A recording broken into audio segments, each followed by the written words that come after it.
Aleloia. Faly miarabantsika indray amin'ny anaran'i Jesosy fomba soamantsara eto amin'ity toerana ity.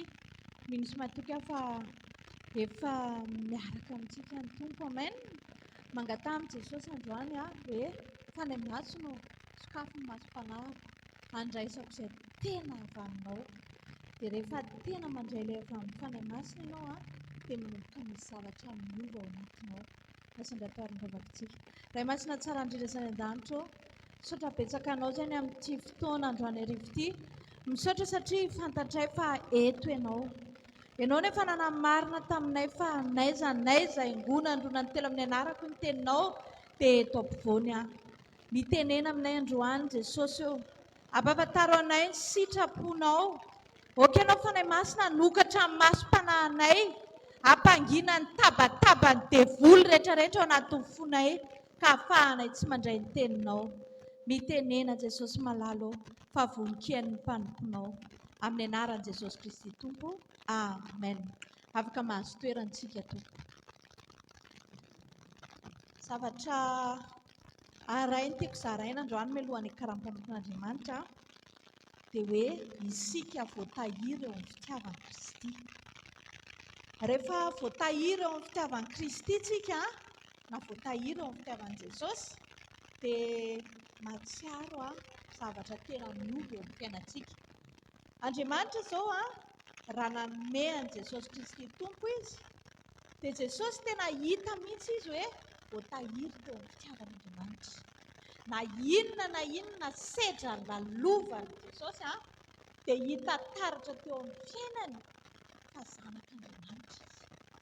Izany hoe na fifaliana io na inona dia izao porofony Jesosy mandrakariva hoe manana ny ray ao anatiny izy, manana ny fitiavan'Andriamanitra ao anatiny izy.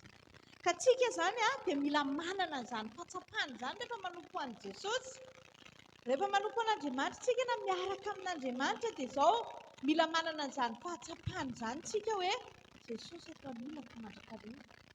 Izay mahatonga antsika rehefa mandalo ady na mandalo dona na sedra dia tsy mare zavatra tena mavesatra be ianao satria fantatrao hoe Jesosy eto amiko mandrakariva. Ka ny zavatra tena tokony hananantsika voalohany izany dia izay hoe hanana fahatsapana ahako fa miaraka amiko Jesosy.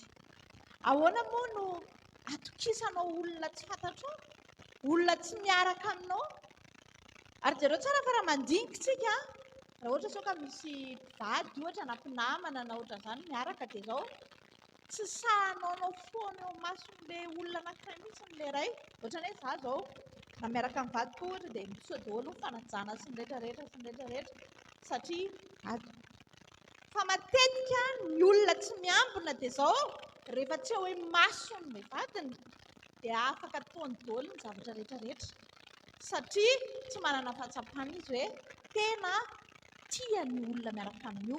Dia indraindray ohatran'izay ilay fahatsapana antsika rehefa miaraka amin'ny Jesosy, adinontsika hoe Jesosy ange matazana antsika foana amin'ny zavatra rehetrarehetra iainantsika, amin'ny fiainantsika n'aiza na inona dia adinontsika hoe Jesosy matazana antsika foana. Dia izay mahatonga antsika mandainga, manaonao foana satria mieritreritritsika hoe tsy ho Jesosy.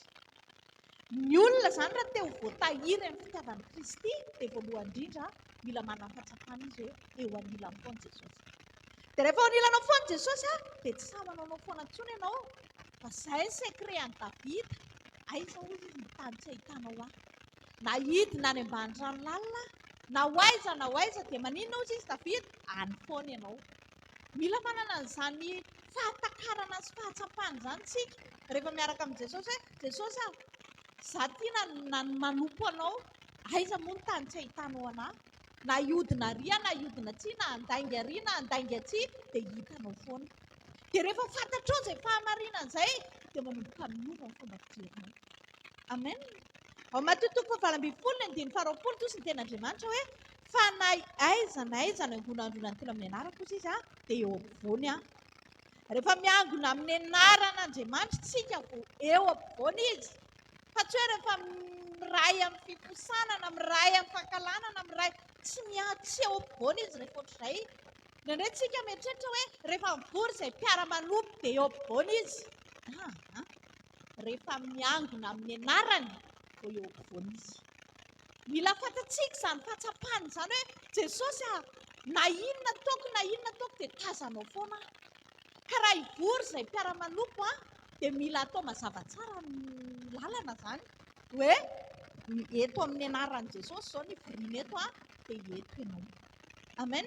Betsaka ny olona ny reraka eny am-panidinana eny, reraka rehefa manompo an'Andriamanitra, reraka rehefa miara-dia amin'Andriamanitra satria mieritreritra izy hoe izay tsy mahatsapa mihitsiny, izay tsy mahita an'izany. Dia izay mahatonga ilay olona lasa diso motivation rehefa avy eo. Lasa miopa mitady zavatra hafa izy ataony hanompoana an'Andriamanitra fa adinony ny antony tena hanompoana an'Andriamanitra.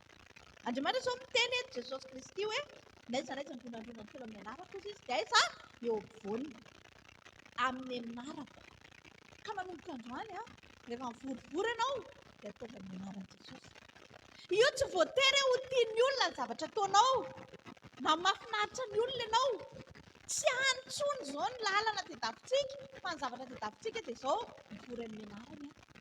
Amin'ny anarany hitsanganako, amin'ny anarany hiresahako, amin'ny anarany ny anaovako zavatra. Fa rehefa tsy amin'ny anarany dia tsy eo izy. Amin'izao vanim-potoana iainantsika izao mantsy dia betsaka ny olona tsy manana an'izany fahatsapany izany hoe Jesosy ange eo foana eo. Izay mahatonga anazy ny lozan'ny fifaliana, lozan'izany hoe fiainana tsy mitsikitsony izy satria maninona? Mieritreritra izy hoe mandeha routine fotsiny dia ho any amin'ny tompo indray dia hanompo. Satria maninona? Mieritreritra izy hoe mandeha amin'izao fotsiny satria sao dia maty eo. Dia very eo rehefa avy eo na sao dia izao. Fa adinony hoe aiza ho aiza moa ny tombontsoan'izany olona tena manana an'i Jesosy izany. Izy ny tenin' Jesosy izay hoe miray hozy izy eto amiko mandrakariva satria maninona? Izaho manao izay sitrany. Nanana izay fahatakarana Jesosy. Tsy afaka hanao zavatra mifanohitra amin'ny sitrapon'Andriamanitra satria miray eto amiko mandrakariva. Tsy tiako vonoina izany fanontronana izany. Dia jereo tsara fa ny olona mitondra ny fanontronana vao miteny tonga dia mahavoky olona tonga 5,000. Ianao dia tsy mila faminaniana hoe ho tahina ianao. Efa voasoratra izany. Aza mitady faminana an'izany. Tsy izany ny andananao gauche droite itenenana hoe ato ny be fitahiana, izany fitahiana izany mbola tsy terakerinao fa voalaza izany. Fa ahoana fotsiny ny atsakanao an'izany? Inona ny voalaza an'Andriamanitra? Hoy izy Jesosy, hatramin'izay niarahako taminareo izy mantsy ny mpianatra mbola nisy nampahory anareo ve? Ka mbola manana fahatsapana fa misy zavatra mbola banga eo amin'ny fiainanao, aza diso mametsiny olona fa dana mekoa kelikely tombontso ny tompo. Amen. Ndana mitady an'i Jesosy aloha hoe aiza ho aiza Jesosy fa maninona tsy mametsiny fa sao dia tsy mivory amin'ny anaranao ary aho. Misy lalan'ny olona amin'izao efa tsy manahy. Izy miteniteny Andriamanitra hoe inona ny mahatonga anareo manahy hozy izy ho an'izay hoaninareo sy sotroinareo fa jereo voninkazo hozy izy. Efa manomboka tena tsapanao ny alalin'izany hoe miaraka aminao izany Andriamanitra. Dia hozy izy ny ten'Andriamanitra hoe manomboka tsy manany amin'ity fiainan'ity intsony ianao. Manomboka tsy rahinao intsony izay zavatra misy ity satria fantatrao ny anjaran'ny zanaka eo amin'ny ray aman-dreny. Rehefa mbola zanaka ianao ka mipetraka eo amin'ny ray aman-dreninao, tsy adidinao manatanteraka ny asan'ny dadanao any am-piasanana. Tsy adidinao mieritreritra hoe inona ny loaka fa ny anjaranao atsoina rehefa misakafo. Amen. Fa tsy ianao mbola zazafiry taona dia efa hieritreritra hoe inona no hovidaisa ny vidanako loaka na amidiko ve ny akanjoko sa amidiko daholo ny vilany eto an-trano. Tsy anjaranao izany. Fa raha tena zanak'Andriamanitra ianao, manana ny plasy tokony misy anao ianao. Manomboka androany mipetraha eo amin'izay plasy izay. Jereo tsara fa rehefa manana izay fahatsapana izay tsika dia manjary lasa mandroso ianao miaraka amin'i Jesosy. Tsy ianao intsony ilay hoe nafana androany dia rapitso reratreraka indray. Satria fantatrao tsara ny antom-pisianao. Ny olona tsy mahafantatra ny antom-pisiana anie izy mihevitra androany dia verin-dalana rapitso e. Satria maninona tsy natao ny sitrapony. Izy mieritreritra hoe ny sitrapony ny atao amin'ity fiangonana ity iraka ity. Dia rehefa tsy atao ny sitrapony dia rangitra be izy dia inona? Izay hiala.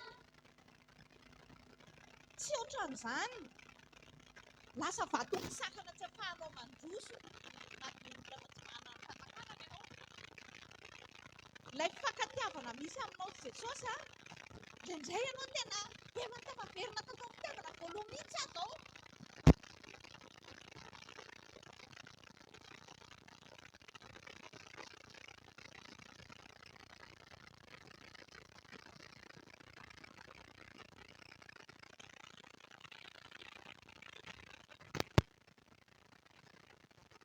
Jesosy izany hoe tsy omen'Andriamanitra rariny mihitsy ianao raha ohatra ka tamin'ny herinandro ianao nafana be dia maneno ny trompetra dia mangatsiaka ianao androany, very ny anaran'izay.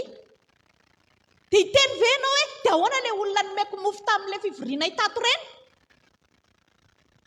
Miaraka amin'i Jesosy tompoko tsisy an'izany. Fa miaraka amin'i Jesosy ninona nataonao tsy mikaonty daholo izany. Fa ny zavatra mikaonty voaloha, manao ahoana fifandraisanao amin'Andriamanitra. Raha ho avy aho izy izay hita finoanany aminao ve? Amen. Ka noho izany apetrao ilay tena takian'Andriamanitra.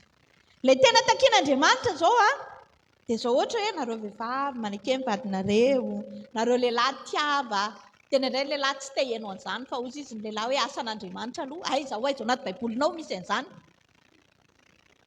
Indraindray manko misy ohatra manao baiboly tenan'izay tsika indraindray rehefa mitombo ny fotoana iarahana amin'Andriamanitra dia misy baiboly tenan'izay na tsy hivavaka ny vady aman-janako tsy hisy iraraiko an'izany fa za aloha. Dia ho avy ho aneno ny trompetra dia antany anao Jesosy nataonao aiza ry zareo? Dia hozy izy hoe tsisy iraraiko an'ny zareo fa ianao aloha fantatro. Ohatran'ny tsisy an'izay aho Hozy izy ny ten'Andriamanitra hoe nareo lehilahy hozy izy tiava ny vadinareo. Ataovy izay fomba hahatonga ny ankonanao handresy lahatra azy hanara-dianao. Ianao hitory tena fa ny ankonanao raha tsy manaraka anao akory. Dia inona izany ny dikan'izay? Misy zavatra tsy normalina ao.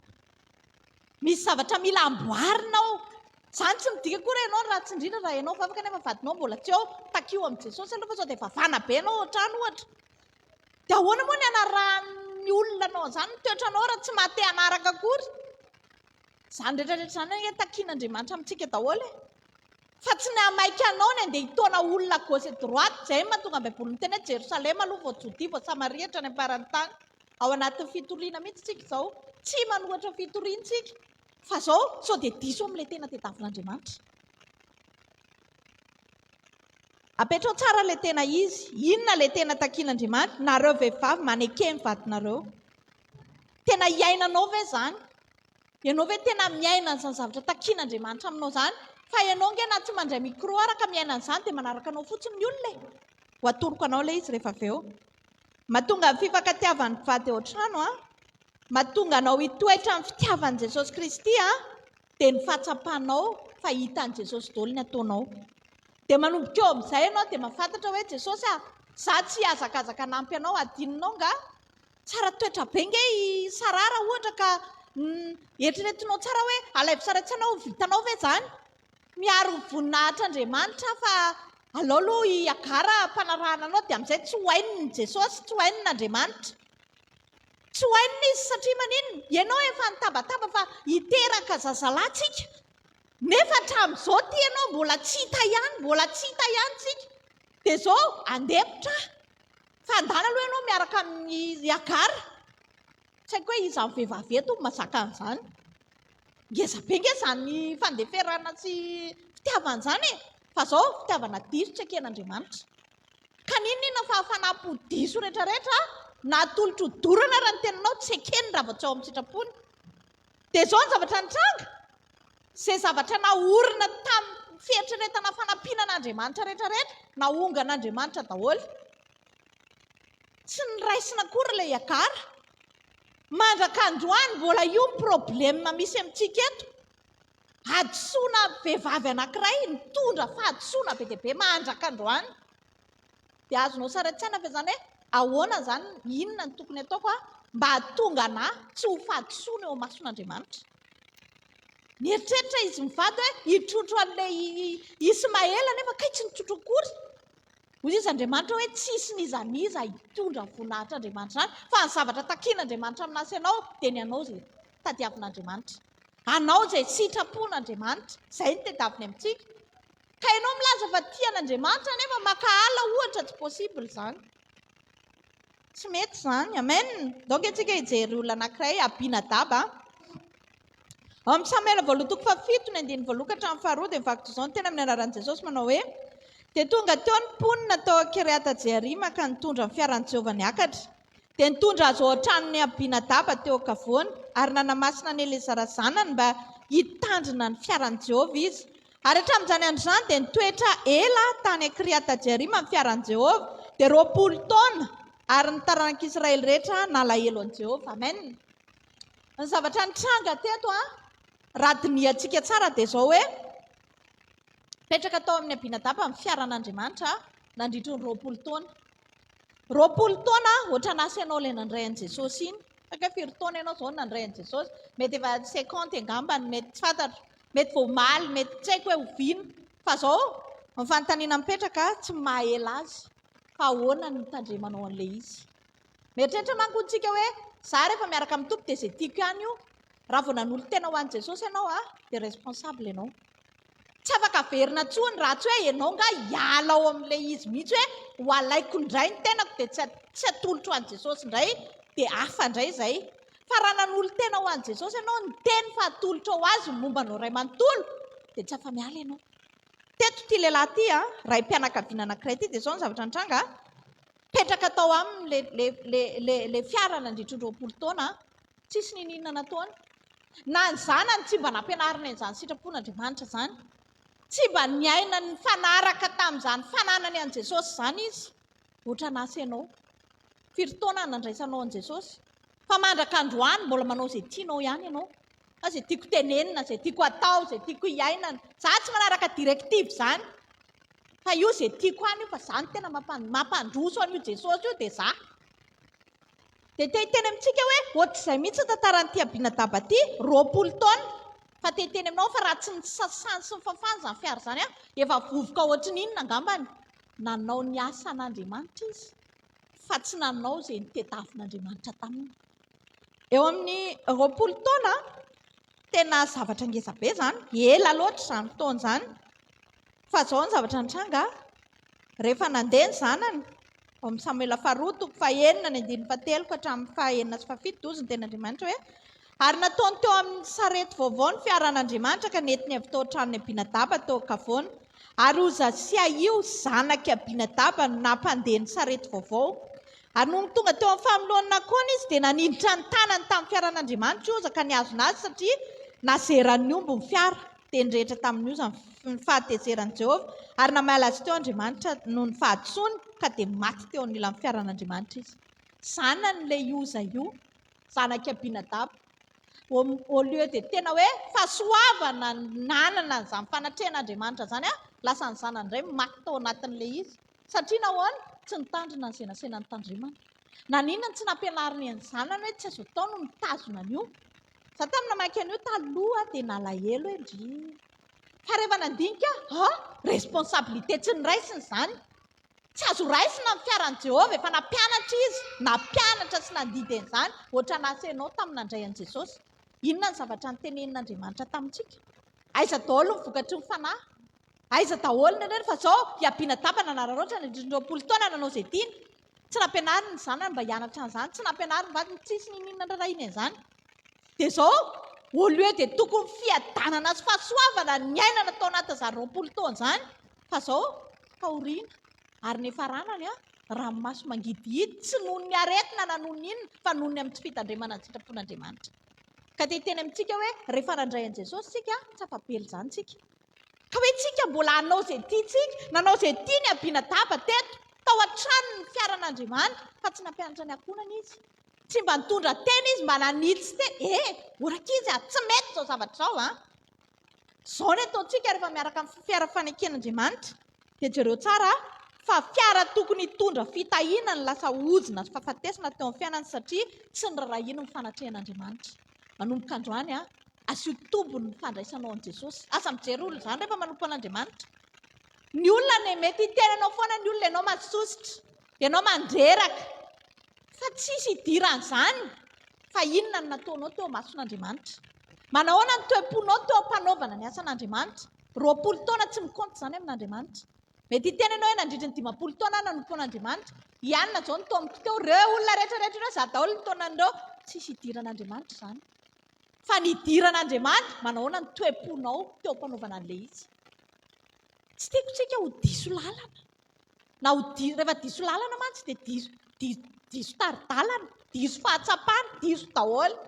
Mba nanana fo ihany ny tahiry ny fiaran'Andriamanitra tao an-tranony, nefa tsy voaray. Hitanareo ny tohatry Noa. Jereo tsara ny samby fiaran'ny Noa, haitsika tsara iny tantara iny. Rehefa mandeha roplanina ianao na mandeha ohatran'izay matetika ny tena ahitana anazy dia misy camion izay mitondra tohatra ekaran'ny olona miditra ao anatin'ny roplanina io. Dia rehefa tafiditra daholo ny olona dia hidina ilay varavaran'ny roplanina dia verina any amin'ny plasiny ilay camion. Raha tsy teo ilay tohatra, ilay camion, dia tsy tafiditra tao anatin'ilay avion ilay olona. Raha tsy teo ny tohatry Noa, tsisy tafiditra tao ry Noa, tao amin'ny samby fiara. Aza mijanona ho tohatra ianao. Ianao mba nampiasaina ihany, nampiasain'Andriamanitra na tondra olona teo amin'ny fanatrehan'Andriamanitra, nanao ny asan'Andriamanitra, nanao ny asanao. Fa izao, rehefa tsy mendrika ny tsofoka ao anatin'ny fiara, dia arindrina varavarana, dia ny tohatra tavela ivelany. Tsy tantaranao izany amin'ny anaran'i Jesosy. Manomboka androany ny fanomponao asio tombo-kase. Asio tombo-kase fiarahanao amin'Andriamanitra. Amen. Ny zavatra tena takian'Andriamanitra amintsika, tsy ny hazakazahantsika, hanaovantsika an'izao rehetrarehetra izao, fa ny toe-pontsika manoloana ny zavatra ataontsika. Jereo tsara ity lehilahy ity dia farak'izay nampalahelo. Nanina tsy mba nikoatian'Andriamanitra akory hoe 20 taona ve ianao mba na dia niofa-trano nandritra ny 20 taona fotsiny ary? Niofa-trano ohatrina izao ny tahiry an'izany fiara izany. Vola laninao nandritra ny fiarahanao tamin'Andriamanitra. Izay nge tiany Baiboly tenenina. 20 taona nanompo an'Andriamanitra, niaraka tamin'Andriamanitra teny. Fa rehefa tonga ny fotoana dia izao nahilika Andriamanitra tary satria nahoana tsy namehany ilay zavatra nitetavin'Andriamanitra. Andriamanitra tsy ohatra antsika olombelona. Ny olombelona manao izay rity dia ambavariko tsara na efa hita izao raha fa mampimety dia mbola io ihany. Tsy ohatr'izay izy. Fa izy izay olona madio fo, olona mety aminy, izay ihany ny azy ny ilainy. Amen. Ilay fiara tokony hitondra fitahiana lasa ojina fahafatesana. Ampianaro ny ankonanao manomboka androany. Ampianaro ianao manomboka androany. Ampianaro ianao. Manahoana izany toetrako izany? Eo ampivorivoriana aza ianao manangana clan atao amin'ny asa fanompoana. Ka reto tsika reto. Tsikitsiky nampiana daba daholo izany. Ny tenin'Andriamanitra miteny fa ataovy izay vanana ny rehetrarehetra, izy indray no mitsangana ny ohatra ny rehetrarehetra. Teny aminao fa tsy ao anatin'ny faneken'Andriamanitra izany. Aza variana manompo fotsiny. Tsy mpanompo ny tediavin'Andriamanitra fa zanaka. Fa tsy hoe ianao no manompo dia ny taniko anefa namidiko e. Nanaovako ny asa fanompoana aza amidy ny taninao raha izay ny problème.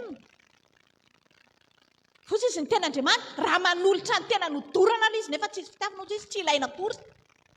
Azonao ve izany hoe inona izany ataonao dia tsy raisin'Andriamanitra raha tsy miaraka amin'ny fitiavanao anazy. Aza diso lalantsika. Aza diso lalantsika aza mampianatra vilana.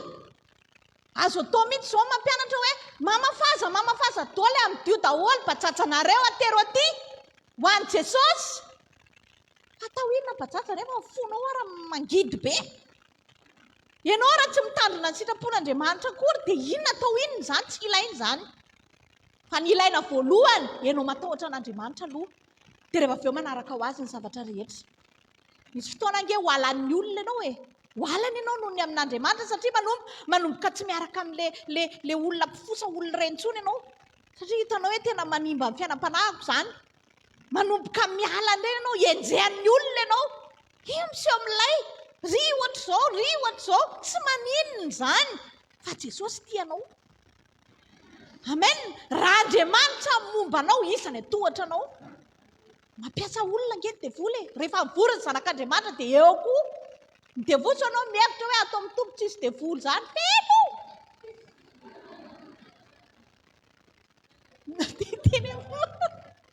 Amen.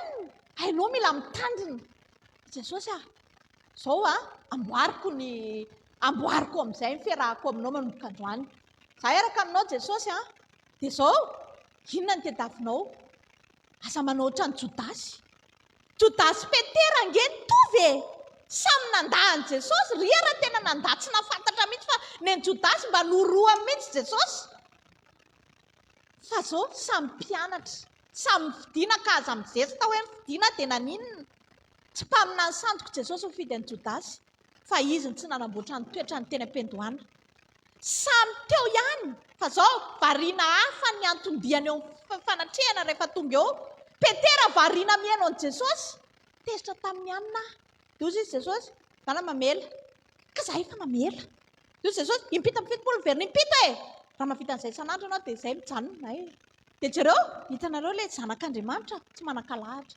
Okey ary, na mafy ary. Izay ny tenen'i Jesosy. Eny ary. Merci Jésus. Fa Jodasy, à chaque fois tenenina dia vakio ny baibolinao fa miritona foana. Dia zao, rehefa samy lavo izy roa lahy, nandahan Jesosy ny ray, namadika an Jesosy ny ray, Jodasy jereo fa miverina fona tamin'i Jesosy satria tadidiny ilay fampianarana. Tadidiny hoe hay za mila mifona na dia mbola impita amin'ny fitopolo verina impita isan'andro ary dia mamela Andriamanitra. Fa Jodasy tsy nahay an'izay fampianarana izay fa variana amin'ny zavatra hafa motivation tonga tao am-piangonana dia tsy hainy izany fampianarana izany dia nanatotena dia nioaka ny sezany tany an-danitra. Amen.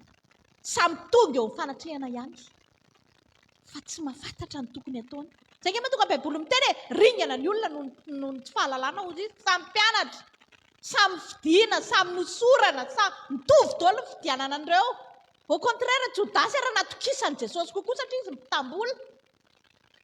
Fa tsy mendrika an'ilay toerana. Diso lalana dia diso motivation dia diso hatramin'ny farany. Tsy tantaranao izany amin'ny anaran'i Jesosy. Amen. Jereo tsara, tiako ho fantatrao ny toetran'Andriamanitra.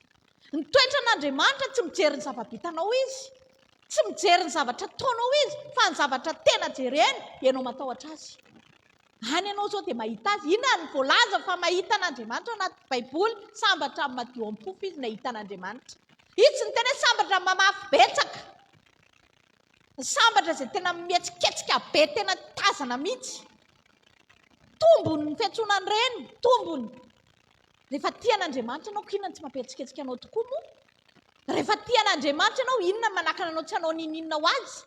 Fa ny important amin'i Jesosy aloha tsy ianao mihetsiketsika be fihetsiketsehana, fa ianao manana ny toetran'Andriamanitra. Amen. Epededoma ao amin'ny Samuel faharoa toko fahaenina ny dimy faha 1 ka hatramin'ny 12 izy ny tenin'Andriamanitra hoe ary mipetraka 3 volana tao trano Obededoma gaty tamin'ny fiaran'i Jehovah ka dia nitahiny Jehovah Obededoma sy ny ankonany rehetra.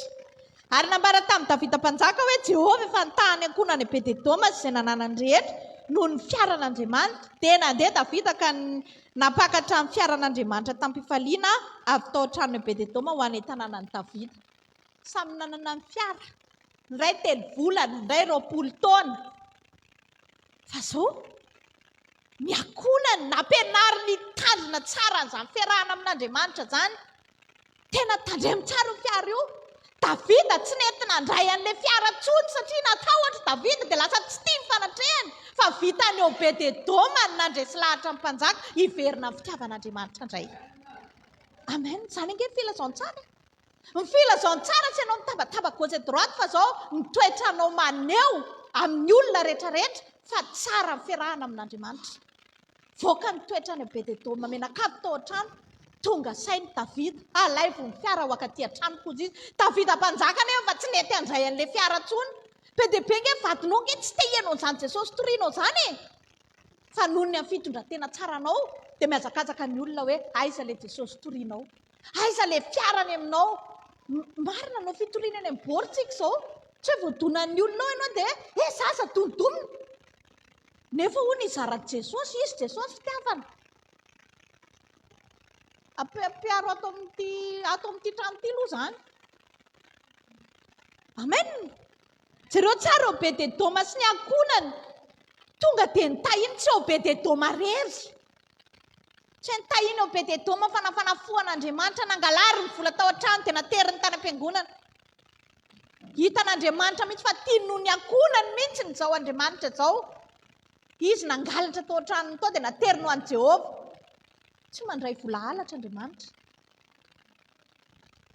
Fa zao nampianarina eo be dia teo amin'ny fahamarinana ny zanany. Ny fahatemanjanany nanolotra fanomezana tsara indrindra amin'ny toe-po ho an'Andriamanitra. Dia zao mitahian'Andriamanitra eo be dia teo. Ka teny aminao izany fitahiana izany tsy tedavina.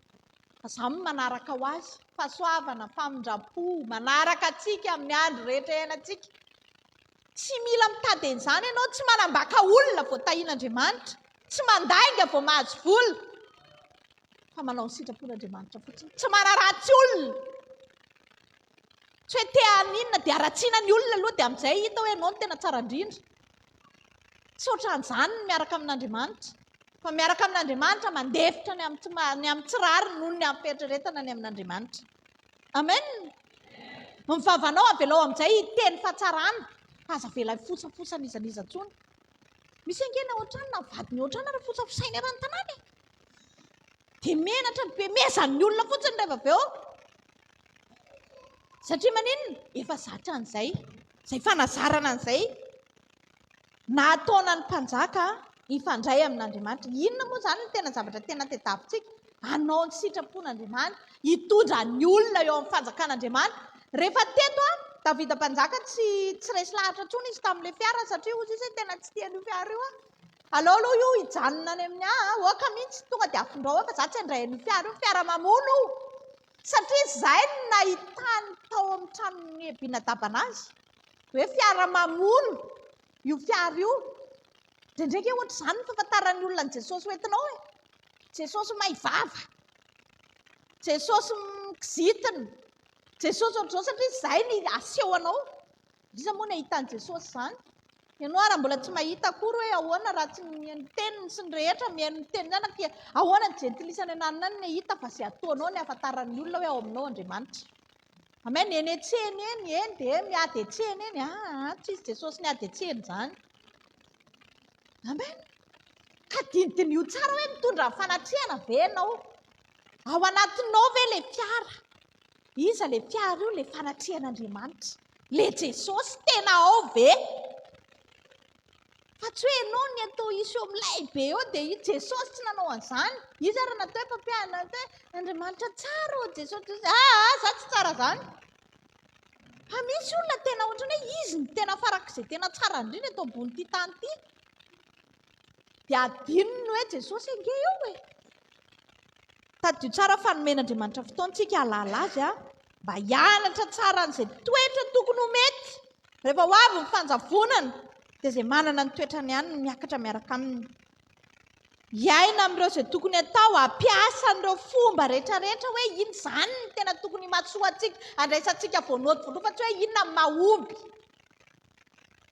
Inona ny aiza izao misy an'ilay seminera ilay mampanankarena, resy ny vola, rehetrareny ilay seminera isan-karazany mitondra lohateny maro reny. Tsy reny ny tokony hazakazahantsika voaloha fa izao ahoana ny ataoko mba hahafatesako amin'ny tenako. Rehefa maty amin'ny teny ianao, manomboka miaina amin'izany atao hoe fahamarinana izany. Dia eo amin'izay ianao manomboka mahita ny tanan'Andriamanitra. Ka raha mbola tsy nahatsapa an'izany tanan'Andriamanitra izany ianao ny asa teo amin'ny fiainanao dia manomboka hianaro izany. Hoe ahoana ny iainako an'izany ohatrany nataony eo Bededoma ny zanany. Fa jereo fa na ny mpanjaka tsy tian'ilay fiara lasa miverina tian'ilay fiara rehefa nomeny eo Bededoma ny toetra tsara. Tadio tsara fanomen'Andriamanitra fotoana ozy izy atsika teo meny fotoana ianao mba hianatra ny sitrapony, mbola tsy naneno ny trompetra, mbola tsy tarinao izao. Ianaro tsara izany hoe ahoana ny takian'Andriamanitra amiko. Raha mivarotra ianao aza sorona ilay voanina eo amin'ilay vato mizany iny. Iny aza lana fa aloha tena dia normalina tsara. Amen. Raha miantsena eny an-dalana eny ianao ka sendra voanao ilay olona lazainy fa 50,000 ny volanao nefa kay volanao 500 dia afereny ny fameriny. Fa tsy hoe nitahiana Andriamanitra. Tsy fahalalana an'Andriamanitra izany fa famerenanao an'iny amin'ilay olona mahatonga ny olona hoe hay ve mbola misy olona marina. Amen. Inona moa ny fampianaran'i Jesosy? Raha misy mamely ny takolakao kafe meo azy koa ny ilany. eo amin'izay zany ianao mety tsy le felaka an' Jesosy iny fa tsy ianao. Fa rehefa mba mahaino an'ilay zavatra tsy mety amin'ny olona ataon'olona anao reny mba mianara mangina. Tsy maninona fa lao izy iteny ihany fa za hivavaka ho azy foana. Jereo Jesosy Kristy, nga izy niteny foana rehefa niteny nendrikendrehana tamin'ny zavatra be dia be. Be dia be ny zavatra nendrikendrehan'olona tamin'i Jesosy. Fa Jesosy nga niteny hoe mpahandaingy reto. Tsy niteny akory izy satria maninona tsy hanam-pelantanan'ny olona mbola ho tsaraina ny anamarina ny tena. Amen. Ka ianao zany ampalapaina dia hoe ianao manamary tena ry fa tombo pastera dia asehoko amin'ny pastera mihitsy marina. Rehefa tsy mivavaka tsara pastera. Alao izy ho. Fa raha anamarina ny tenanao ianao, aza manamarina ny tenanao maso pastera zany. Amen. Pastera koa mbola ho tsaraina e. Kiza ny maninona ianao manamary tena eny amin'ny olona mbola ho tsaraina. Zany ny lesona voaraiko tamin'io pastera io.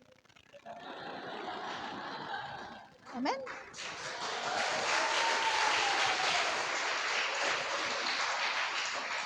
Fa teny aminao tsisy tsy maninona. Nasain'ny olona fa vendrana ianao nga zany mahavendrana anao. Tsy zakako mihitsy satria za vendrana. Mangina fa hitanao tsara fa hianatra amin'ny mpanjaka hoe iringa nataoko vendrana nefa kay mbola me foana e. Za mihitsy ny olona manana an' Jesosy. Ny olona manana an' Jesosy dedadedaka aty amin'ny androny aty asiana hoe an' Jesosy tsy zany ny olona an' Jesosy fa ny olona an' Jesosy manome ny toetra takian'Andriamanitra. Amen. Tsy any amin'ny resaka fanomezana na fanaovanao inona ianao nga avoan'ilay Lions Club zany. Dia iteny aminao tsy ate zany tsy voanao zany nanao na inona na inona hivatratra amin'ny tanirazanao ianao tsy avoany zany. Fikambanam-be hatrany Etazonia hatrany rehetra ary mpanao asa soa. Fa tsy any nijerevan'Andriamanitra atsika. Fa nijerevan'Andriamanitra atsika dia izao ny toetra tsara ananantsika. Ao anaty fivoriana amin'ny toera marina tsara. Rehefa mbola hoentina amin'ny toera hoentina tsara. Amen. Rehefa ho avy ke fotoana mety ho avy koa fotoana hitondra ianao tsy fantatra izay hitondran'Andriamanitra amin'ny fiainanao e. Fa izay nafafinao tao amin'ny ianao nanaiky ny hoentina ihany naneken'ny olona manodidina anao anao. Amen. Fa tsy hoe ianao mbola tezain'Andriamanitra koralina ohatra dia tsy manaiky mihitsy any anay mena ny akanjoko efa tenenina hoe fotsy dia maheky eo fotsiny aloha. Ataovy anaty kitapo ilay izy dia anaovy aloha rehefa tonga eto dia rehefa miakatra eto dia anao dia miala eto dia anaovy ilay mena. Miaina angetsotra e. Fa tsika ny te hanasaro-javatra. Satria inona mahatonga izany tiany devoly mihitsy ianao tsy hiaina amin'ny sitrapon'Andriamanitra. Ataony mihitsy izay hahatonga anao tsy hety eo amin'Andriamanitra. Amen. Miezaka ny devoly hamafana izany ao anatintsika hoe hitan'Andriamanitra angentsika e. Tena fafany devoly mihitsy zany tsisy mahita izany ianao aza miteniteny. Miteniteny amin'ny anina izany zavatra teneniko anao izany aza miteniteny. Io aza miteniteny io tena henjana mihitsiny. Nefa tsy hitanao fa Andriamanitra nefa maheno anao. Dia izao tsy mahazo valim-bavaka fotsiny dia ampy izay. Dia rehefa avy eo mitomany amin'izay, izay ihany ny tsy mba valiana, izay ka ianao miady amin'ny mpamaly vavakako. Ndraindraiky antsika mieritreritra hoe miady amin'ny olona e. Tsy dia ilay olona loatra nefa Jesosy mihitsy e. Ka raha tianao ny mba ho tian'Andriamanitra izany dia izao tsy mila fitiany amin'ny olona fa mila fitiany amin'Andriamanitra. Amen. Aza variana amin'ny faninana intsony eo amin'ny fahampona manomboka izao. Izany hoe aretina daholo e. Faninana, te ho hita, mamorona toko. King politika ary ity fa tsy izay anaovana azy koa atao am-piangonana koa fa dia hoentiny izany. Tsy tokony fiasa amin'ny fiangonana mihitsy izany fa Jesosy ny tena hoe mba ho ray ihany izy rehetra. Zao ary tsika mitady fiangonana ny velona ihany. Tsika atao anaty ato indray ve ny zarazara ato. Ka raha misy olona mitondra anao hitokotoko dia mieritreretra fa le tsy izay. Tena toroko anao mihitsy ilay sekret vao miteny tsika aty, tsika ary dia efa eritrereto fa le tsy nasaina teo amin'ny fivoriana iny fa le hanimba-tsena. Dia ianao mandinika ao anatin'izany hoe ho aiza ny tokony hisy anao. Amen. Aza mitady tombontsoa amin'ny tenanao izany. Ny zavatra tadiavina izao dia miaina amin'izany fankatoavana izany. Izany ny zavatra tena izany ny lesona tsara indrindra ianarana.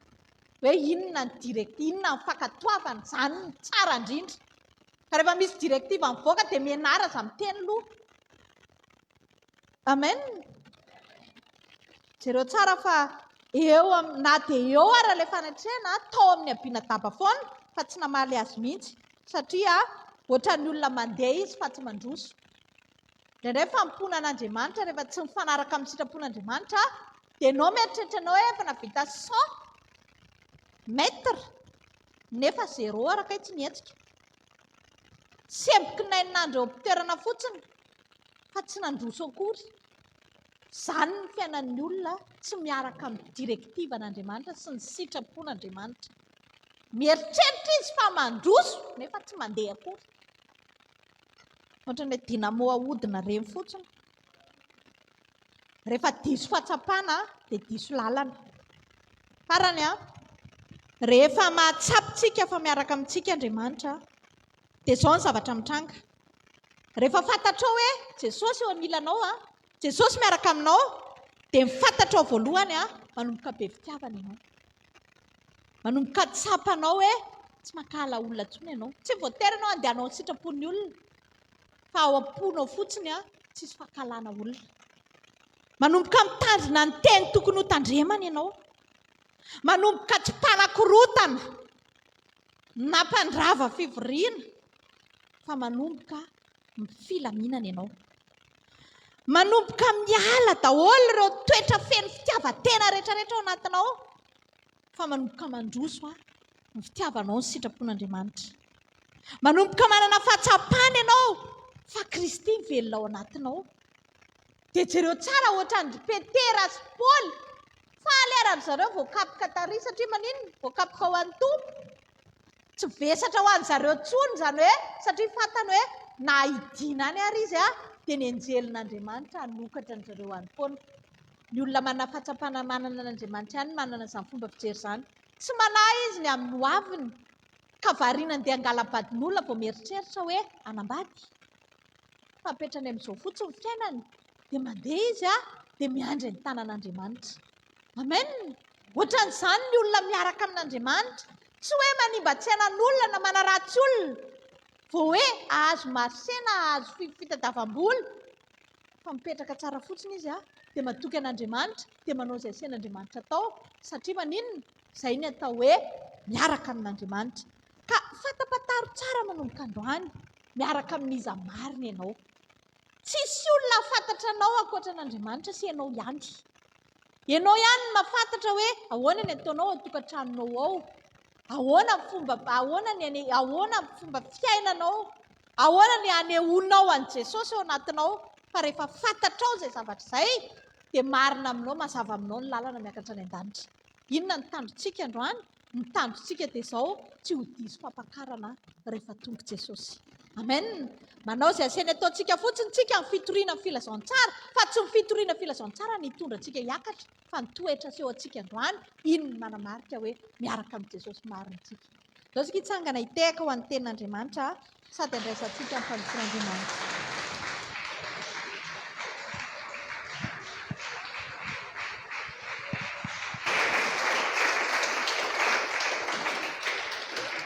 Alleluia. Ndao tsika no fofantanantsika any amin'ny lanitra isotran'Andriamanitra fotsika manontolo ny tompontsoa foana amin'ny fotoana rehetra afahanao mihaino teny. Angatao Andriamanitra androany hoe Jesosy tonga eto miaraka amin'ny fo tefena. Aza vela izy teny androany latsaka avy any am-bavan'izay olona ampiasainao ka ampijoronao ety anoloana ka sanatria tsisy fiatraikany eo amin'ny fiainako.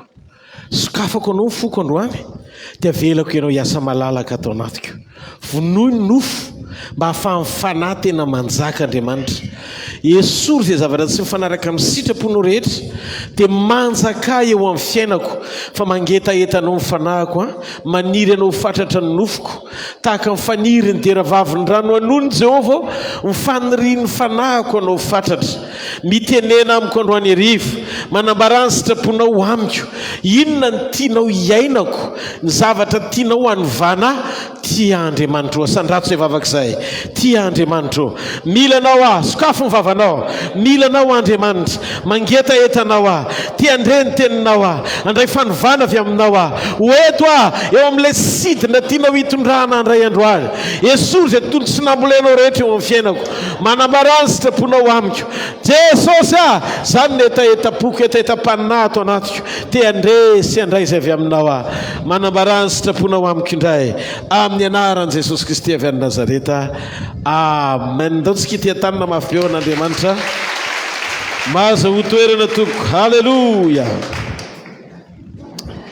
Andreo ny tondratsika ao anatin'ny fotoana foy ny amin'izao fandraisana izao ny tenin'Andriamanitra zay nampitondraina ny lohateny hoe mifankahita amin'ny finoana an'Andriamanitra ao anaty fiombonana aminy. Mifankahita amin'ny finoana an'Andriamanitra ao anatin'ny fiombonana aminy.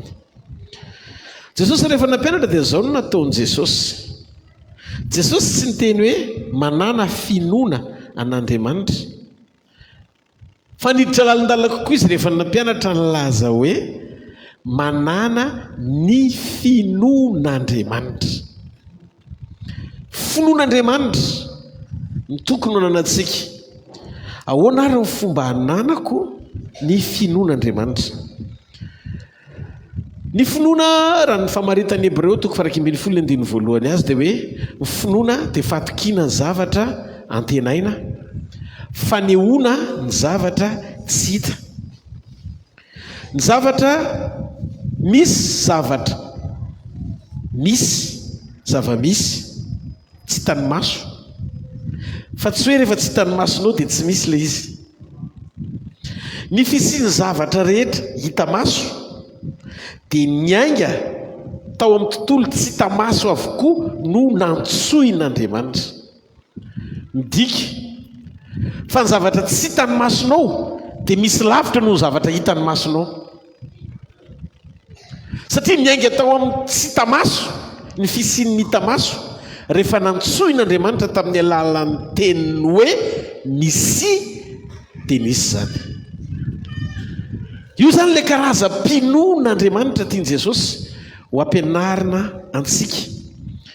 Tsika zany tsy miezaky ny tady finoana miainga amin'ny zavatra hita maso, fa raha zay ny ao anatinao tsy izay mihitsy ilay fampianarana tiany Jesosy anananao ny amin'ny famaritany ny atao hoe finoana. Aizina tsisy endrika ny tany fanan'Andriamanitra nefa teo présent Andriamanitra, fa ny teny izy hoe misy mazava dia niantso mazava avy ao anaty aizin'Andriamanitra dia misy mazava. Niantso zava-maitso Andriamanitra, niantso ny biby tsiray avy Andriamanitra, nanamboatra ny biby tsiray avy Andriamanitra, ary ny zavatra mahavarina dia zao zay nantsoin'Andriamanitra dia tonga teto tany avokoa nanome endrika ny tany. Fantatrao ve fa Andriamanitra dia mpampianatra faran'izay tsara indrindra, ary izy rehery ny tokony ho tahafintsika amin'izao fiainan'izao. Raha olona ny tahafinao voafetra ny fahefan'ny olona mpianatra anao zavatra tsara, fa raha Andriamanitra ny tahafinao sy dinianao dia zavatra mihoatra no hitondran'Andriamanitra anao, ampahalalany anao momba azy. Misy karazam-pinoana miavaka sy teraka avy ao anaty fiombonana amin'Andriamanitra.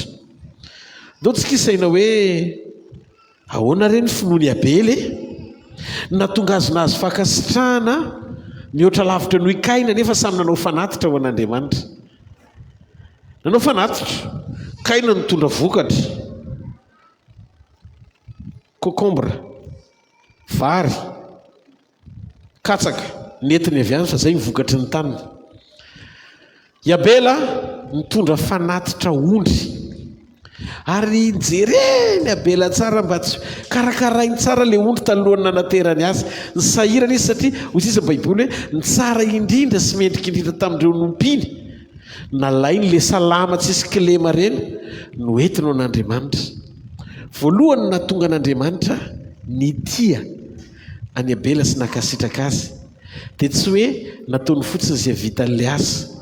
raha vao mety tsy nametraka mihitsy izy hoe eo ampelantanako ny pouvoir ka zay tiako no ataoko. Jereo masony akaikinao rehefa manompo an'Andriamanitra dia tadidio fa tsy hainao ny asa ho efan'Andriamanitra. Avereny fanindroany tsy hanao le asa hoe efan'Andriamanitra ary ny asa hoe no anaraka anao rehefa miala eto ianao. Ataovy amen. Men'Andriamanitra tsika ny fahafahana afaka manao n'le asa tsara tsika ary afaka manao n'le asa tapany tsika. Fa rehefa ho avy ny fotoam-pijijapakasitrahana zay tena nakato mitandrina tsara nametraka tsara ny lara-pahamehana ny fanjakany rehefa namipetraka Andriamanitra sy nankin'Andriamanitra taminy andraikitra dia nijoro tao amin'ny sitrapon'Andriamanitra tsara izy tamin'ny fofeny fatahorana n'Andriamanitra nanefany an'izany zay olon'izay ny andray ny amboara faran'izay tsara indrindra. Misy fotoana tsy voatery hoe zay premier responsable sy mpitory eo no enon'Andriamanitra rehefa akasitraka izy. Fa Andriamanitra mpandinika amin'ny fo sy mpamantatra ny vo izy. Jereo tsara Abela nakasitra n'Andriamanitra ny fanatitra Abela. Fa nanina nakasitra n'Andriamanitra ny fanatitra Abela? Nisy finoana tao anatin'ny fanaterany Abela n'le fanatitra. Kaina nivorivoriny fotsiny dia zavatra fa rehefa manao dia hitan'Andriamanitra e. Fa i Abela niomana tsara izy toepo mialohan'ny fotoana anaovany an'le fanatitra. Zay no natonga azy nandray révélation teo am-panomanana ny fanatitra zay ho ataony ho an'Andriamanitra. Ka le izy tsy hoe zay rehetra manompo dia rehefa kasitrahana fa zay nanomana ny fony mialohan'ny fotoana anatanterahany zay zavatra tokony ataona an'Andriamanitra no andray fakasitrahana. Tadidio fa misy loka miandry anao ary io loka io eny ampelantanan'le nampiasanao ary izy tadidio izy mpamaly soa ny fomba tsy takatry ny saina zay olona tena manompo azy amin'ny fony manontolo. Tiako fantatrao fa indraindray mbola mihoatra lavitra no le fanirianao mba tianao amaliny anao iny ny sany ho fiainanao. Tsisy olona anankiray afaka nome tombonandro anao zany ho valim-pity fa Andriamanitra rery ny afaka nome an'izany. Tsisy olona afaka nitahiry anao ao anaty tanjaka sy fahasalamana zany fa Andriamanitra rery ny afaka hiantoka an'izany. Noho izany raha mbola omen'Andriamanitra fofinaina ampanompoy an'Andriamanitra haingana io satria ny zavatra rehetra nataon'Andriamanitra dia tokony ho tombono an'Andriamanitra mpanome sa tsy zany. Ianao zao rehefa manao zavatra dia tombono anao ny zavatra ataonao amin'izay asa amelomanao vady aman-janakao. Dia ohatr'izay koa Andriamanitra matoy izy manao zavatra ny foronony ianao dia mba tombono azy koa ny fisianao eto ambonin'ny tany. Ka raha tianao no tonga tombono an'Andriamanitra dia lasa mijoro Andriamanitra ny tombono anao ihany koa tsy maharety aika ho an'Andriamanitra. Misy valim-pity mpanompoana ho an'ny olona zay mahatakatra an'izay finoana nananany Abela izay. Noa, Sara, i Abrahama, Gideona, Eli, Enoka. Ny mampiavaka n'io finoana io dia izy manjary fototra tsy niainga avy amin'ny Baiboly tsy niainga avy amin'ny Baiboly ny finoandreo olon'ireo. Mbola tsy nisy Baiboly tamin'ny andron'ny Noa, mbola tsy nisy Baiboly tamin'ny andron'ny Abrahama, mbola tsy nisy Baiboly tamin'ny andron'ny Gideona, Pentateuque. Moïse nefa nanomboka voasoratra taty aoriana rehefa tany Egypta ny zanak'Israely. Kanefa ny zavatra nahavariana dia zao zany Enoka zany tsy nafantatra Baiboly zany. Fa ny zavatra nahavariana dia zao lasa tantara raikitra ao anaty Baiboly ny tantaram-piainana ny ifandraisan'ireo olon'ireo tamin'Andriamanitra. Lasa ohatra tsara. Ny antony dia tsotra, nanana karazana fiombonana mahery vaika tamin'Andriamanitra ireo olon'ireo. Nahatonga ny sasany tsy nandalo fahafatesana fa nanjavona fotsiny.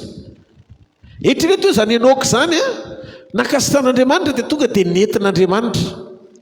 Zany hoe ny olona zany rehefa kasitrahan'Andriamanitra dia afaka misitraka mialoha amin'ny fotoana zay programa natanteran'Andriamanitra an'izany any amin'ny 2 taona na 4 taona ho avy tamin'ny andron'ny Enoka nanjavona. Mbola 4 taona taty aoriana vao tonga Jesosy.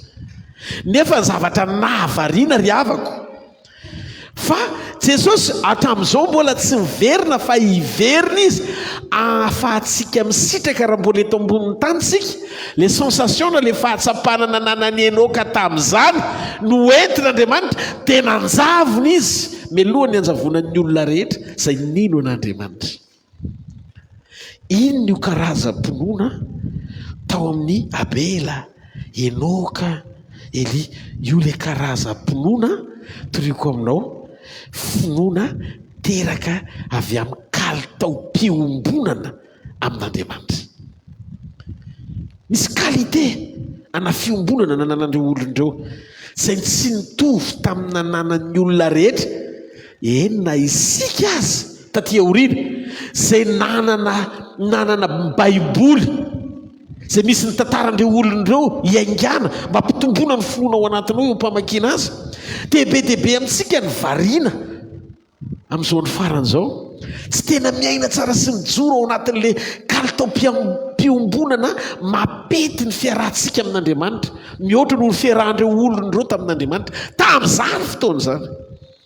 Nao ny antsika ijery fantatrao ve fa tamin'ny andron'ny Enoka tsy mbola nisy baiboly, tamin'ny andron'ny Abrahama ohatr'izany koa.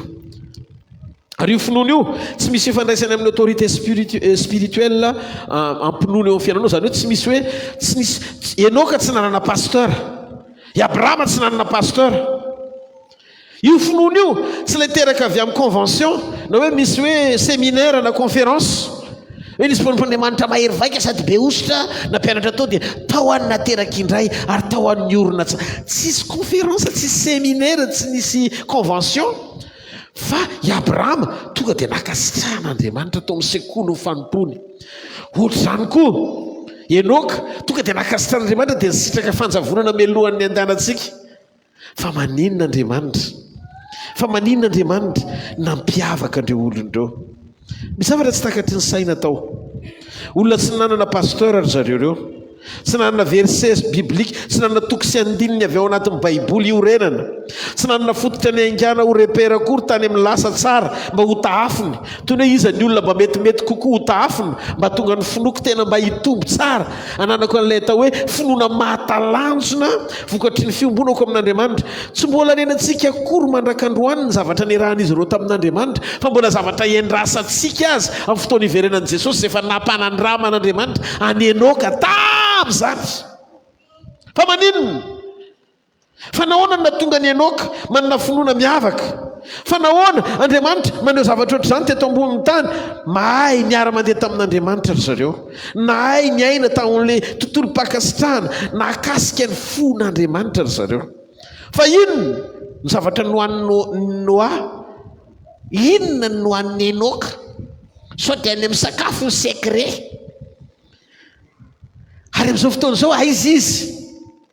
Fa inona ny nataony? Fanontaniana mipetraka izany rehefa mamaky ny tantaram-piainan'ny Enoka isika. Mahavariana rehefa jerena amin'ny finoana dia manondro fotoana androany foana. Rehefa mivakitsika baiboly dia maneho fa ohatrany hoe ny finoana tsisy hoe finoana tany amin'ny lasy izany na finoana any amin'ny hoavy, fa ny conjugaison an'ny finoana dia au temps présent foana. Ohatrany hoe androany foana, anio ny finoana. Fa maninona no anio foana ny finoana? Ny finoana zany tsy hoe tamin'izany, ny finoana koa tsy hoe ho avy, fa ny finoana dia vonona mandrakariva amin'ny fotoana iombonanao amin'Andriamanitra. Zay no mahatonga ny finoana nanome ny anarany hoe je suis na izaho zay izy. Ao vitsika rehefa niseho Andriamanitra dia ozy izy izaho zay izy hatrizaitraika ao mandrakizay no anarako. Midika fa ny finoana dia eo mandrakariva izy. Zareo rehefa miteny Jesosy tsy niteny Jesosy hoe izaho no ho mofinaina. Au temps présent izaho no mofinaina, izaho no fahazavana zao tontolo zao, izaho no fananganana sy fiainana. Tsy miteny izy hoe ho izaho aho na hoe izaho le izy tamin'izany fa ozy izy izao no fiainana izao no fahazavana zany hoe midika androany a dia mbola fiainana foana aza misaina ny lasana ny hevitra ny taloha fa tsy miova mandrakizay a ho maly sy anio ary mandrakizay nao antsika jerikely ny jaona toko faraika ambin'ny folo ny andininy faraika amin'ny roapolo ka hatramin'ny andininy fadimy amin'ny roapolo jaona toko faraika ambin'ny folo ny andininy faraika amin'ny roapolo ka hatramin'ny andininy fadimy amin'ny roapolo rehefa tonga jesosy andeha hanangana ny lazarosy tamin'ny maty dia ozy marta tamin'i jesosy tompoko raha teto ianao dia tsy maty ny anadahako zao nefa misy zavatra fantatra ihany nefa fantatry fa na dia ankehitriny zao aza na inona ino angatanao amin'andriamanitra dia omen'andriamanitra anao zany toy jesosy taminy hitsangana ny anadahanao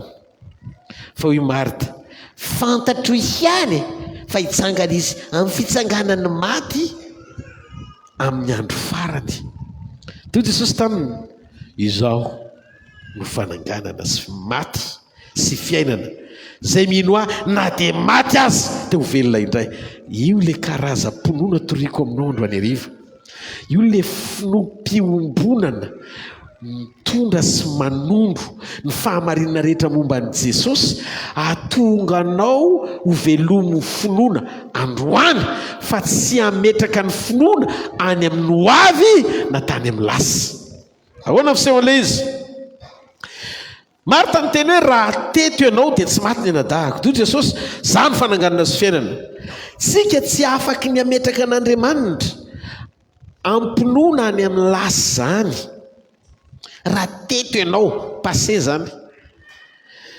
marta tsy nametraka an' jesosy hoe izy ene ka tsy miova ho maly sy anio ary mandrakizay fa andriamanitra mandrakizay midika fa raha niditry marta ny teny hoe raha teto ianao dia izy jesosy eto azao tsangany an-tanan'izay miaina dia nampianatra an' jesosy marta ozy izy tamin'i jesosy fantatro ihany misy zavatra fantatro ihany fa hitsangana izy amin'ny andro farany andriamanitra tsy mpanao tantara ka ny zavatra lasa nataony ihany no tantarain'androany fa andriamanitry ny fotoana rehetra satria andriamanitra mandrakizay izy noho izany raha nisy ny tantaraina ny aminy no maly isy ho tantaraina androany ary isy ho tantaraina mandrakizay tsy maharetiaka ao n'andriamanitra halleloia ka andriamanitra tsy voafetry ny lasa zany izy fa velona izy ary miasa izy mandrak'androany ny devolo no miovaova tsika izy afaka mamaky hoe tamin'izany ho ny losifera nyzely tao an-danitra fa androany izy lasa devoly noho izany ny voary rehetra na nita maso na ny tsy hita maso afaka niovaova daholy fa tokana ihany ny tsy miova mandrakizay jesosy kristy avy amin'ny nazareta no anarany ny Hébreux toko telaminy folo andininy fahavalo ny baiboly dia milaza izy lay tsy miova omaly sy anio ary mandrakizay noho izany satria tsy miova izy dia zao tia hampianatra marta izy marta problemanao mampianatra ianao fa vitako manangana amin'ny andro farany fa zao azoko antisipena le izy satria za tsy miova maly ah zay androany ah zay ary mandrakizay zay ho ataoko any amin'ny andro farany azoko antisipena zao afaka ataoko zao teo izy izy rehefa avy eo androany ny anadanao nitsangana fa tsy amin'ny andro farany akory zarangahotra tsy mahareteka ao an'andriamanitra halleloia midika fa zay ho ataony raha pitso dia afaka ataony androany andriamanitra mandrakizay izy raha nanasitrany izy tamin'ny lasa dia afaka nataony zany androany afaka nataony zany mandrakizay mpanangana izy mpanafaka izy hoy jesosy tamin'ny marta misaina fananganana raha pitso ianao fa lay mahavita manangana raha pitso anie marta afaka ny anangana androany ihany koa lay mahery sy fahafahana ho anao dia tadio hitanao maso izy zao ary miaraka aminao zany nataony amin'ny marta tamin'izany fantatrao zay zavatra ho tokony amin'ny andro farany tsy maninona fa le izy le anao an'le izy amin'ny andro farany mihitsy anie no eto aminao zao e